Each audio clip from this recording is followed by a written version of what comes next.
Hello my dear students, welcome back to chemistry classes. Class 12th chemistry plus NEET plus JEE के segment में मैं श्रवण कुमार एक बार फिर से सभी स्टूडेंट्स का वेलकम करता हूं। बच्चों, आज हमारा 12th क्लास इलेक्ट्रोकेमिस्ट्री का लेक्चर नंबर 14 है।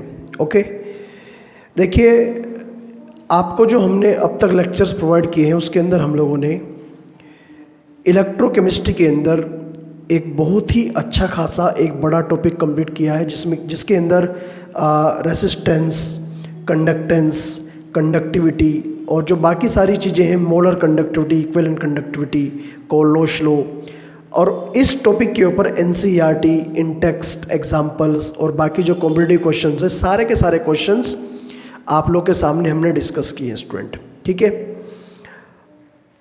वैसे तो जो हमें नया लेक्चर शुरू करना था वो हम लोग ऑलरेडी चैप्टर नंबर 13 में शुरू कर चुके हैं, और टॉपिक नंबर 2 था वो, और टॉपिक का जो नाम था वो था पोटेंशियल। लेकिन पोटेंशियल पढ़ाने से पहले मैंने आप लोगों को कुछ इम्पोर्टेंट डेफिनेशंस समझाई थी, जैसे what is the meaning of oxidation, what is the meaning of reduction, what is the meaning of redox reaction, what is the meaning of oxidising agent and reducing agent. ये topic इतना ज़्यादा समझने वाला है कि इसे समझने के लिए आपको लेक्चर्स को कई बार देखना पड़ेगा, तब जाकर आप लोग ये टॉपिक समझ पाओगे। बहुत ही ज़्यादा इम्पोर्टेंट टॉपिक है ये। ठीक है, आपके बोर्ड एग्ज़ाम्स के लिए, आपके नीट और जेई के एग्ज़ाम्स के लिए।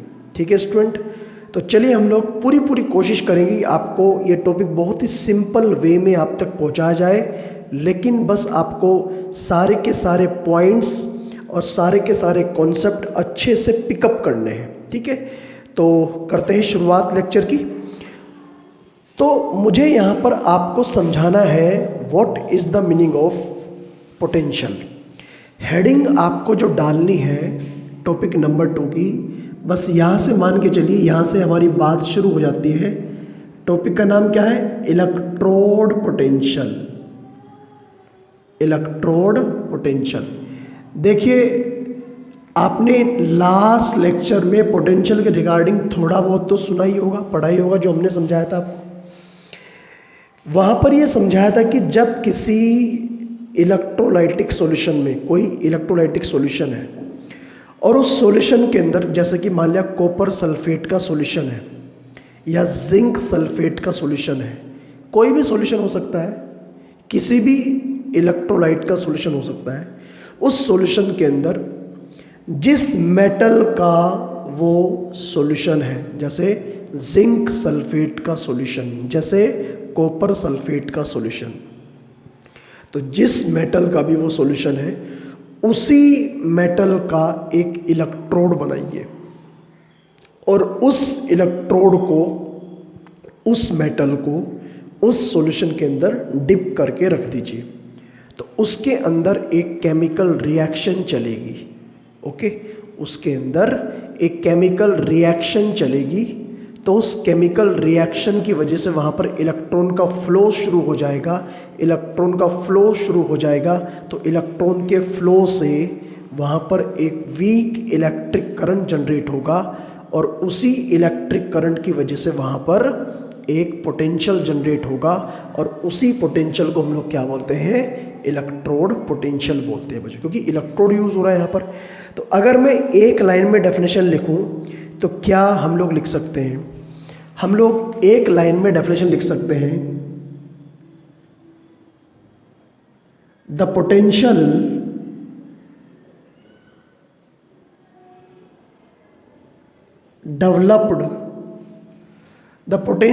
developed between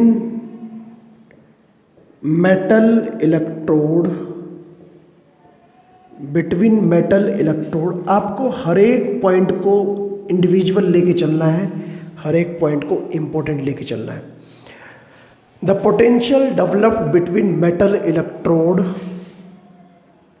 and its ion, metal electrode and its ion in solution in solution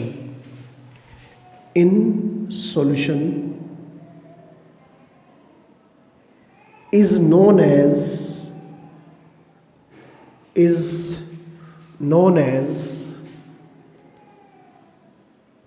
electrode potential. इसे हम लोग बोलते हैं इलेक्ट्रोड पोटेंशियल। जो पोटेंशियल उस मेटल और उस मेटल के आयन के बीच में जनरेट होता है, प्रोड्यूस होता है, उसे हम लोग बोलते हैं इलेक्ट्रोड पोटेंशियल। ठीक है स्टूडेंट। अब अगर मैं इसी सिचुएशन के अंदर कुछ स्टैंडर्ड कंडीशन प्रोड्यूस कर दूं, स्टैंडर्ड कंडीशन का मतलब आपने सुना होगा नाम STP, standard temperature and pressure. अगर ये पोटेंशियल मेटल और उसके आयन के बीच में कुछ स्टैंडर्ड कंडीशन के बीच में अगर प्रोड्यूस हो, जैसे यहाँ पर लिखा हुआ है, मैं जो लिखवाऊंगा पॉइंट आपको, the potential developed between metal electrode and the solution of its ion at 1 mole per litre concentration and 298 kelvin temperature and at 1 bar pressure. अगर इस कंडीशन पर पोटेंशियल जनरेट तो उसे हम लोग बोलते हैं स्टैंडर्ड इलेक्ट्रोड पोटेंशियल। क्या बोलते हैं? स्टैंडर्ड। और स्टैंडर्ड की वैल्यू हमेशा क्या होती है? कांस्टेंट होती है। तो इसी के साथ एक पॉइंट में और ऐड करना चाहता हूं, the potential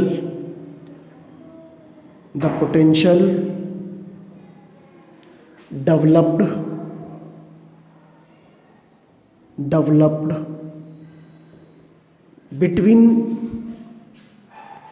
metal electrode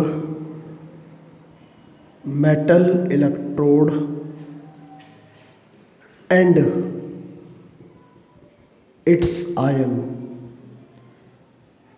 eight 1m solution. अच्छा, 1m सॉल्यूशन का मतलब तो समझ गए होंगे आप, मतलब इसकी मोलरिटी 1 है, यूनिटी है। 1m solution at 1 bar, pressure 1 bar है, STP कंडीशन है, at 1 bar pressure and at 298 kelvin temperature is known as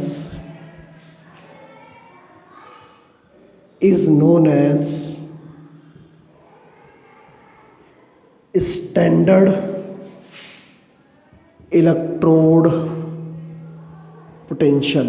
इसे हम लोग बोलते हैं स्टैंडर्ड इलेक्ट्रोड पोटेंशियल। ठीक है, स्टैंडर्ड, क्योंकि ये स्टैंडर्ड कंडीशन पर प्रोड्यूस हो रहा है, प्रोड्यूस्ड एट या डेवलप्ड एट STP, क्योंकि ये STP की कंडीशन पर प्रोड्यूस हो रहा है। ठीक है। अब पोटेंशियल 2 टाइप के होते हैं। ये जो पोटेंशियल की मैंने बात की 2 टाइप के होते हैं। तो लिख सकते हैं दूसरा point, potential are of 2 types, 2 type के होते हैं। आप लोग चाहे ये वाले मान लीजिए नॉर्मल पोटेंशियल, और चाहे ये वाले मान लीजिए, इनमें से कोई भी मान सकते हैं आप लोग। ये 2 टाइप के होते हैं। अब इनमें से एक का नाम तो आता है OP और एक का नाम आता है RP। OP का मतलब होता है बच्चों ऑक्सीडेशन पोटेंशियल और RP का मतलब होता है रिडक्शन पोटेंशियल। भाई जब किसी मेटल और उसके आयन के बीच में ऑक्सीडेशन का प्रोसेस चलेगा, भाई इनमें से एक तो चलेगा ही चलेगा, या तो ऑक्सीडेशन का चलेगा या रिडक्शन का चलेगा, कोई एक तो चलना ही चलना है। अगर ऑक्सीडेशन का चलेगा तो ऑक्सीडेशन पोटेंशियल, क्योंकि वहाँ पर क्या हो रहा है? ऑक्सीडेशन। और अगर रिडक्शन का चलेगा तो रिडक्शन पोटेंशियल। ठीक। और जब ये दोनों कॉम्बिनेशन को मिला दिया जाता है, मेरी बात को ज़रा गौर से सुनिएगा, मैं कह रहा हूँ जब इन दोनों कॉम्बिनेशन को मिला दिया जाता है, मतलब इसे और इसे आपस में एक दूसरे के एंटी पैरेलल रख दिया जाता है, एक दूसरे के साथ रख दिया जाता है, तो वहाँ पूरा कॉम्बिनेशन कहलाता है रिडॉक्स पोटेंशियल। क्या कहलाता है? रिडॉक्स। और इस कॉम्बिनेशन से बन जाता है एक सेल, एक डिवाइस जो हमें प्रोड्यूस करती है या फिर हमें प्रोवाइड करती है वीक इलेक्ट्रिक करंट। तो अभी तो हमें दोनों को अलग अलग पढ़ना है, ओपी को अलग और आरपी को अलग, ठीक।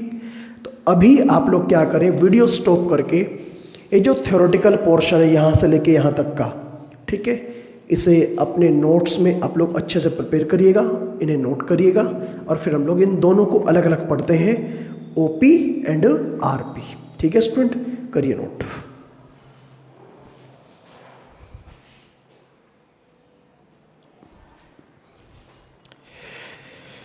ओके स्टूडेंट, चलिए मैं थोड़ा सा आगे बढ़ता हूँ और आगे में थोड़ा सा बात करता हूँ इसके साथ, इस कॉन्सेप्ट के साथ में एक बहुत ही इम्पोर्टेंट कॉन्सेप्ट है इसके साथ, और उस कॉन्सेप्ट का नाम क्या है? OP, oxidation potential.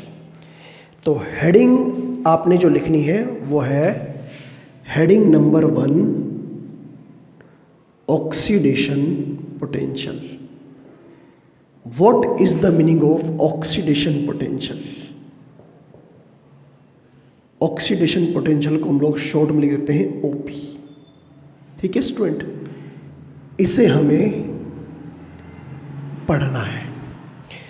देखिए कहीं पर अगर ऑक्सीडेशन हो, मतलब electrode potential for oxidation half reaction, तो लिख सकते हैं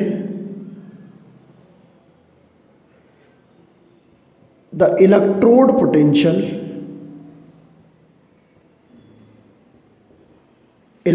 potential of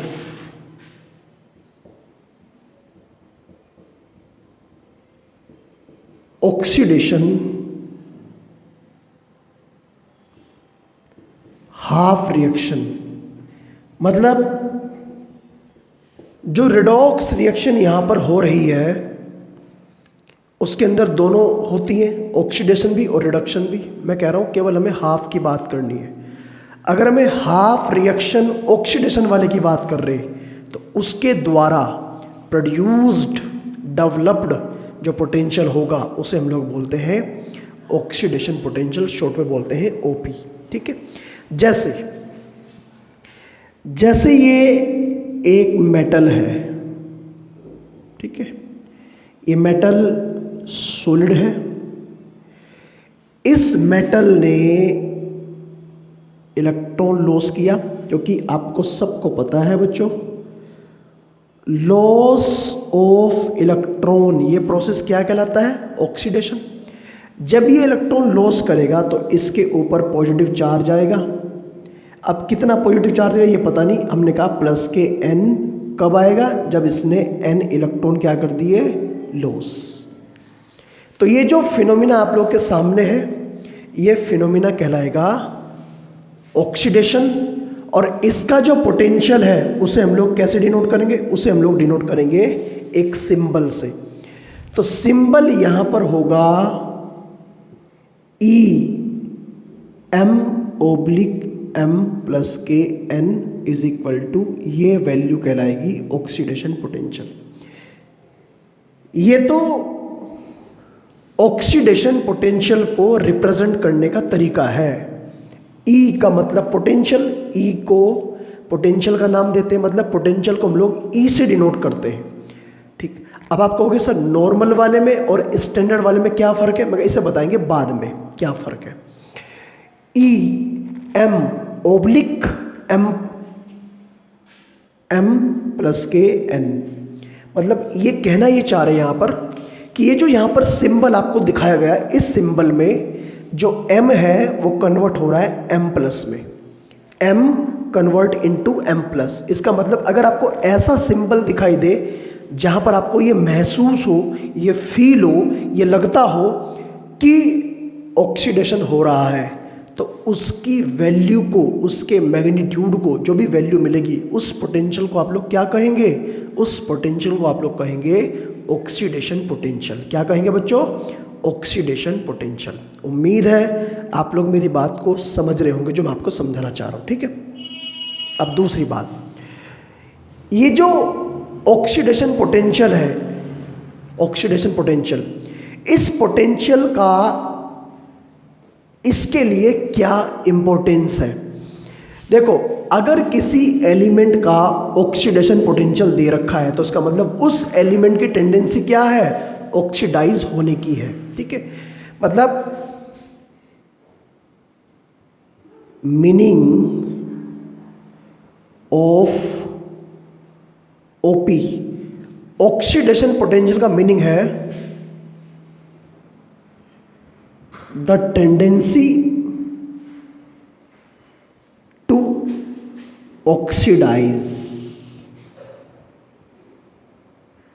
the tendency to oxidised, oxidised होने की टेंडेंसी है उसके अंदर, ठीक है।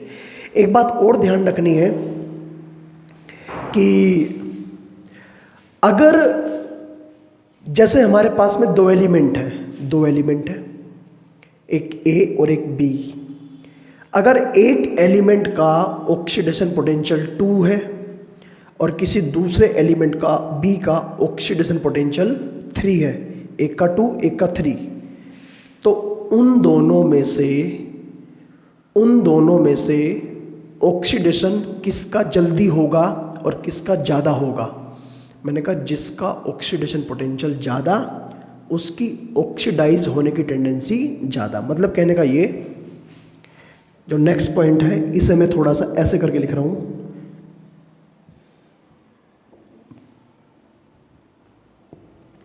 Greater the oxidation potential, greater the oxidation potential, greater will B the tendency to oxidized। मतलब ऑक्सीडेशन पोटेंशियल की वैल्यू ज़्यादा अगर होगी तो ऑक्सीडाइज होने की टेंडेंसी ज़्यादा होगी। जैसे एक छोटा सा एग्जांपल आपके सामने अगर मैं रखूँ यहाँ पर, जैसे ए का ऑक्सीडेशन पोटेंशियल मान लिया अगर कितना है 2 है और बी का ऑक्सीडेशन पोटेंशियल यहाँ पर कितना दे रखा 3, इतने वोल्ट, ठीक। तो इन दोनों में सबसे पहले ऑक्सीडाइज कौन होगा? A will be faster oxidised, A faster oxidise होगा, जल्दी ऑक्सीडाइज होगा, ज़्यादा ऑक्सीडाइज होगा, ठीक है। अब इसके लिए आप थोड़ा सा यहाँ पर एक डायग्राम के थ्रू बीकर समझा सकते हैं। ये एक बीकर है, ठीक है स्टूडेंट, ठीक है। डायग्राम थोड़ा आप लोग स्केल से बनाएंगे तो अच्छा रहेगा आप लोगों के लिए। बीकर है और इस बीकर के अंदर एक इलेक्ट्रोड है मेटल का, ठीक। सॉल्यूशन भरा हुआ है यहां पर,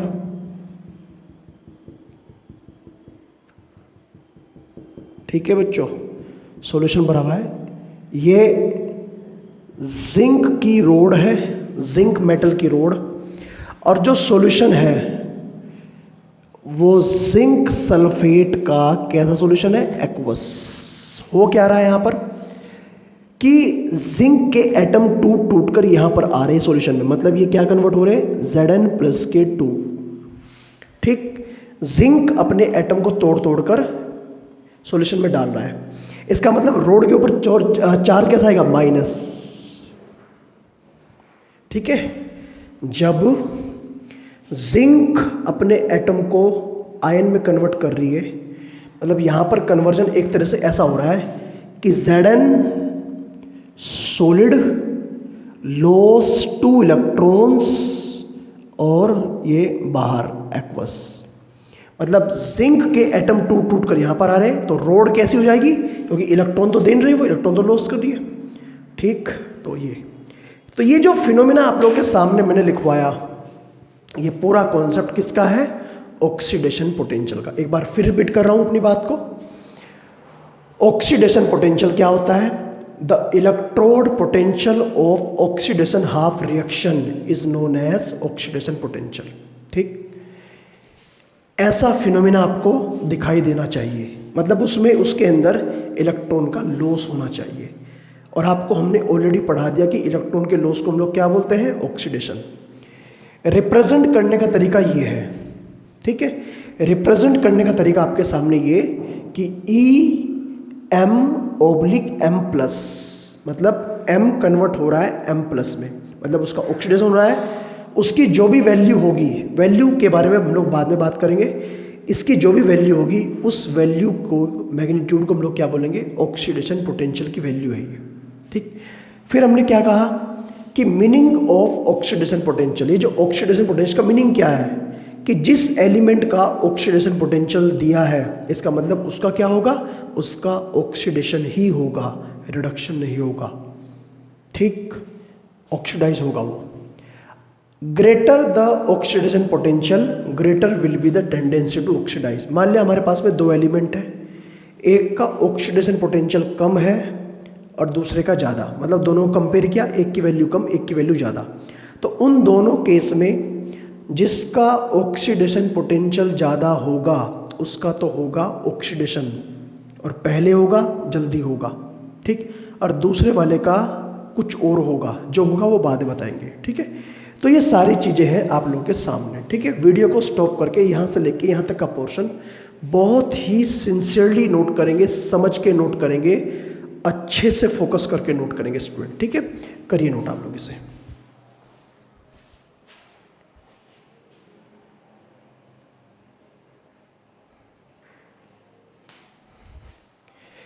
ओके, जैसे हमने ऑक्सीडेशन पोटेंशियल आपके सामने डिस्कस किया, ठीक ऐसे ही जो दूसरे वाला पोटेंशियल है जिसे हम लोग क्या बोलते हैं, रिडक्शन पोटेंशियल, जरा एक बार उसे भी डिस्कस कर देते हैं और अपनी बात को कंप्लीट करते हैं। पोटेंशियल के जो दो टाइप हैं उसके बेस पर अपनी बात को करते हैं कंप्लीट। देखिए स्टूडेंट, पोटेंशियल के दो टाइप की हम लोग यहाँ पर बात कर रहे हैं। पहला टाइप ऑक्सीडेशन पोटेंशियल और दूसरा टाइप, सेकंड नंबर पर जो नाम आता है वो है reduction potential. Reduction potential, reduction potential को हम लोग रिप्रेजेंट करते हैं R.P से। तो बस इसके अंदर भी सेम वही पॉइंट है, जैसे oxidation potential, oxidation half reaction की वैल्यू है, तो रिडक्शन पोटेंशियल किसका होगा, रिडक्शन हाफ रिएक्शन की वैल्यू। मतलब कह सकते हैं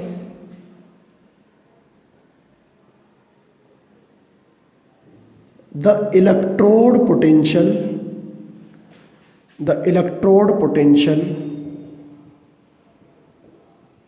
ऑफ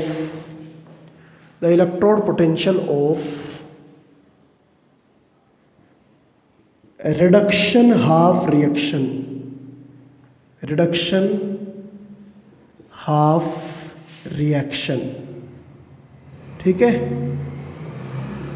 तो जो रिडक्शन वाली जो हाफ रिएक्शन है, जो उसका पोटेंशियल है, उसे हम लोग बोलते हैं रिडक्शन पोटेंशियल। जैसे अगर मैं यहाँ पर एग्जाम्पल दूँ, एग्जाम्पल बिल्कुल वही वाला सेम कि भाई M+N एक्वस कंडीशन है और ये N इलेक्ट्रॉन्स क्या कर रहा है, गेन, मतलब उस फिनोमिना का बिल्कुल अपोजिट प्रोसेस होगा ये। तो यहाँ पर हो क्या रहा है, यहाँ पर हो रहा है गेन ऑफ इलेक्ट्रॉन्स, तो ये हो जाएगा कन्वर्ट M के अंदर। और इसके पोटेंशियल को हम लोग रिप्रेजेंट कैसे करेंगे कि यहाँ पर E जो है,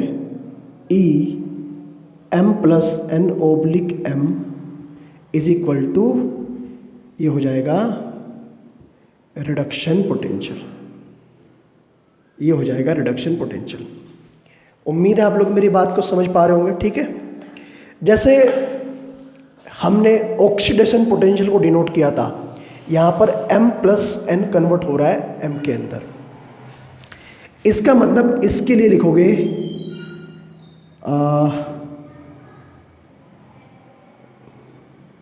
द मीनिंग ऑफ आरपी। क्या मतलब है आरपी का meaning? The tendency to reduced, reduce होने की टेंडेंसी को रिप्रेजेंट करता है। जैसे वहां पर ऑक्सीडाइज होने की टेंडेंसी, यहां पर रिड्यूस होने की टेंडेंसी, ठीक है। और नेक्स्ट और लास्ट पॉइंट,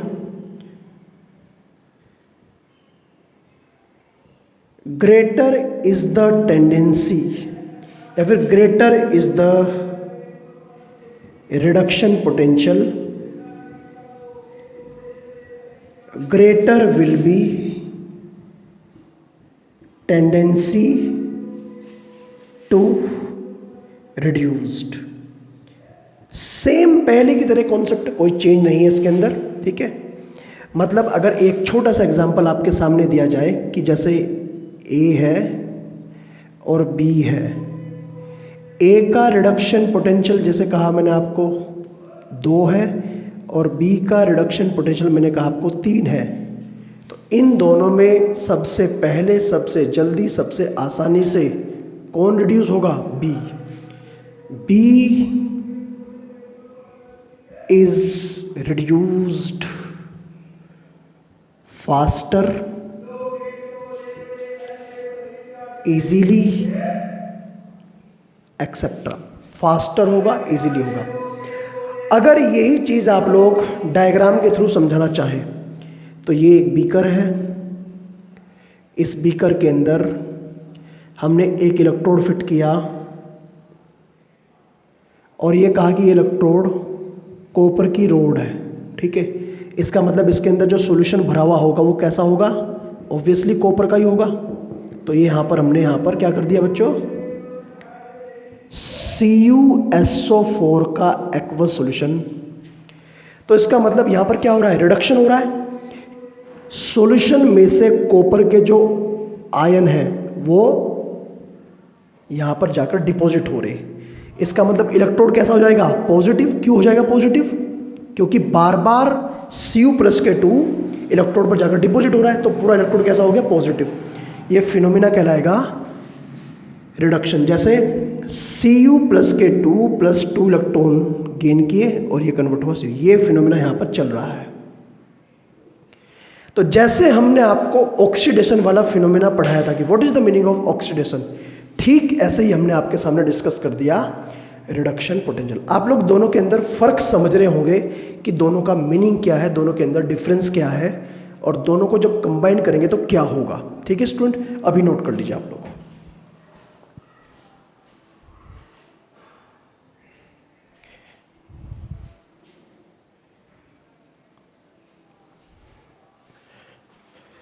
ओके स्टूडेंट, तो स्टूडेंट आज के लेक्चर को तो हम लोग कंप्लीट करते हैं यहीं पर, और नेक्स्ट लेक्चर में हम लोग अपनी बात की शुरुआत करेंगे इसी पॉइंट से, इसी टॉपिक से। ठीक है, हम लोग नेक्स्ट लेक्चर में 2-3 कुछ छोटे छोटे टॉपिक्स हैं जो आगे जाकर एक मैथमेटिकल पोर्शन को ड्राइव करेंगे, समझाएंगे और उसे आपके सामने डिस्कस करेंगे। और जब सारी चीज़ों के बीच में एक कनेक्शन बन जाएगा, एक ब्रिज तैयार हो जाएगा, तब जाकर हम लोग इस टॉपिक के क्वेश्चंस करने शुरू कर देंगे। अभी तो मैं सारी चीज़ों को कनेक्ट करने की कोशिश कर रहा हूँ धीरे धीरे। जैसे मैंने आपको बेसिक थ्योरी पढ़ाई थी, oxidation, reduction, redox reaction, oxidising agent, reducing agent, उन सब का मीनिंग समझाया था वहाँ पर आपको। यहाँ पर मैं मेन टॉपिक एक्सप्लेन कर रहा हूँ कि इलेक्ट्रोड पोटेंशियल किसे बोलते हैं, कितने टाइप का होता है, कैसे होता है, कैसे पोटेंशियल जनरेट होता है। ठीक है, अगर OP ज़्यादा होगा तो क्या होगा, RP ज़्यादा होगा तो क्या होगा, ये सारी चीज़ आपके सामने डिस्कस कर रहा हूँ। लेकिन नेक्स्ट लेक्चर में हम लोग इनके बीच में कनेक्शन करना शुरू कर देंगे। आज के लिए इतना रखते हैं और मिलते हैं नेक्स्ट लेक्चर में हम लोग। Thank you, all the best.